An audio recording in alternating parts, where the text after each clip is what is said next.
लगातार आप परफॉर्म नहीं करते, वो प्रेशर हल्का सा वो महसूस करते हैं। इंटरनेशनल क्रिकेट में रन नहीं बन रहे तो डोमेस्टिक आप इसीलिए खेल रहे हैं ना, कि you want to get back into form. Rohit Sharma and Virat Kohli, मुझे नहीं लगता कि कोई इतनी परेशानी होगी, क्योंकि अंतरराष्ट्रीय क्रिकेट जब आप खेलते हैं, you play on some of the best batting tracks. They are all one innings away from getting back into form. एक वो इनिंग की बात है, एक वो शॉट की बात है। कमेंट्री इनकी मजा बांध देती है तगड़ा। हमारे साथ है हमारे super guru Nikhil Chopra. Welcome to the show Nikhil भाई। बहुत बहुत शुक्रिया भाई साहब। वैसे ये बताओ, ये कौन सी तार लगाई है? आपकी एनर्जी तो बड़ी जोरदार है, ऊर्जा कहाँ से आ रही है? पाजी बस आपकी एनर्जी मैच करने की कोशिश कर रहा हूं थोड़ी थोड़ी। अच्छा ठीक है फिर। पाजी आईएल T20 का बस एंड ही आ गया है ऑलमोस्ट, और प्लेऑफ्स की टीम्स भी पता चली गई हैं हमें। पर आपको क्या लग रहा है, फाइनल में कौन सी टीम है जो पक्का पहुंच ही सकती है? देख यार, इससे बढ़िया अवसर नहीं हो सकता। और जो कहते हैं ना कि अब जो business end of the tournament आ रहा है, और इस प्रतियोगिता का तापमान जो है ना, पूरे चरम पे बिल्कुल गर्मा रहा है। It will be a fight up, because Sharjah warriors एक ऐसी टीम है, पहला मैच सीजन का जीते थे, उसके बाद वो थोड़ा सा वो कॉन्फिडेंस जरूर आया होगा। टीम सऊदी की कप्तानी अच्छी चल रही है, बीच में they lost their way, but they seem to be finding their rhythm once again. So I think it could be possibly तेरी शारजा वॉरियर्स भी आ सकती है। निखिल भाई, आपने शारजा वॉरियर्स की बात की। एक समय पर ये टीम, मतलब ऐसा लग रहा था कि मैच जीत ही नहीं पाएगी कोई, बिल्कुल बॉटम ऑफ द टेबल पे इनका बिल्कुल सेट हो गई थी। क्या बदलाव क्या आया इनकी टीम में कि इनकी परफॉर्मेंस एकदम से ऐसी टॉप क्लास हो गई कि ये प्लेऑफ्स में पहुंच गई? देखिए, जो सेल्फ बिलीफ, एक मुकाबला वो जो जीते थे, वो सेल्फ बिलीफ, क्योंकि आपको याद होगा कि जो पहला मैच खेले थे अविष्का फर्नांडो शारजा में, उसने आके यार विस्फोटक तरीके से वो 83 रन बना के ना कह दिया, अरे भाई ये प्लेयर कहाँ इन्होंने छुपा के रखा था। फिर पता चला अरे ये न्यूजीलैंड के साथ सीरीज खेल के आ रहे हैं, इनको कोई जेट लैग नहीं है, कोई कुछ नहीं है, उन्होंने मैच जिताया। उसके बाद आप देखो, ओपनर से लेके मिडिल ऑर्डर तक, फिर बीच में 2 मैच में कोई भी बैट्समैन बिल्कुल नहीं चला।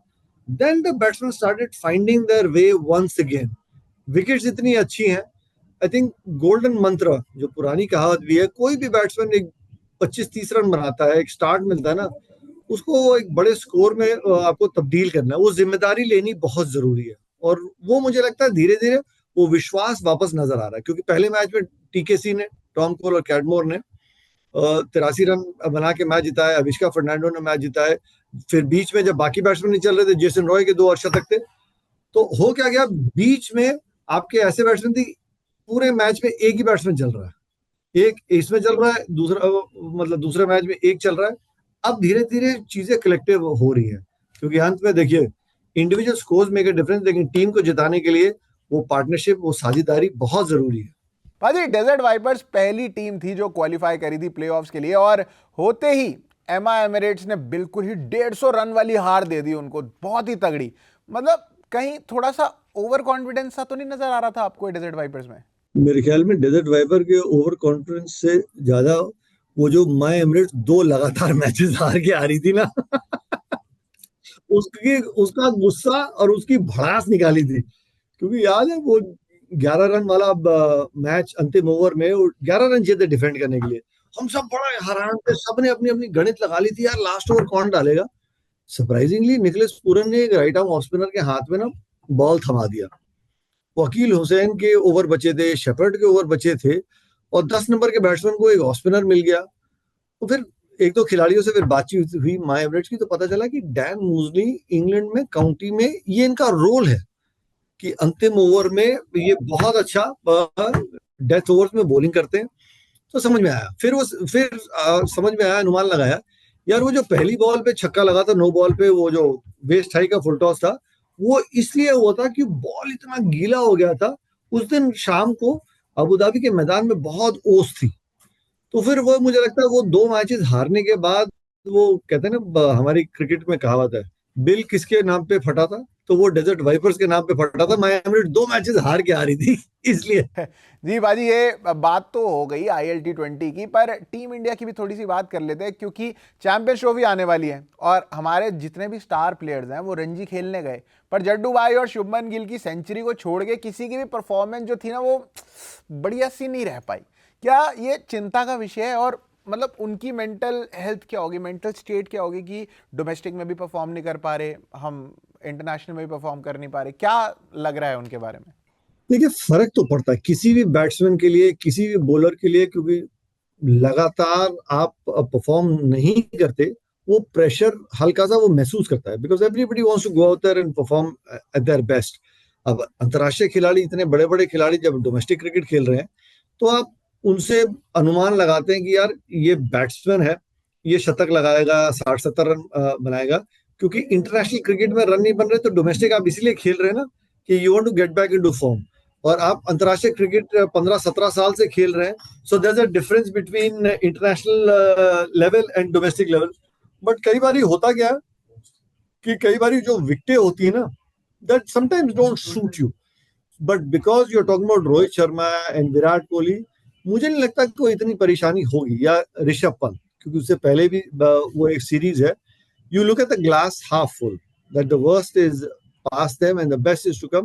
Don't forget, क्योंकि अंतर्राष्ट्रीय क्रिकेट जब आप खेलते हैं, you play on some of the best batting tracks, and for any of these batsmen, they are all one innings away from getting back into form, and just things start forming, you know for them once again. तो एक वो inning की बात है, एक वो shot की बात है, so hopefully वो बड़ी जल्दी नजर आएगी।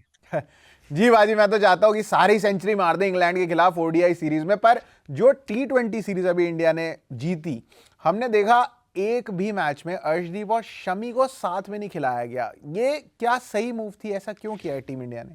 ये डिपेंड करता है ना, जिस वेन्यूज पे आप खेल रहे हैं, and you are trying out different sort of combinations, and don't forget थोड़ा सा वर्कलोड मैनेजमेंट भी, बिकॉज मोहम्मद शमी इतना सीनियर वो गेंदबाज है, और वो इंजरी से वापस आ रहा है, so that makes a big difference as well.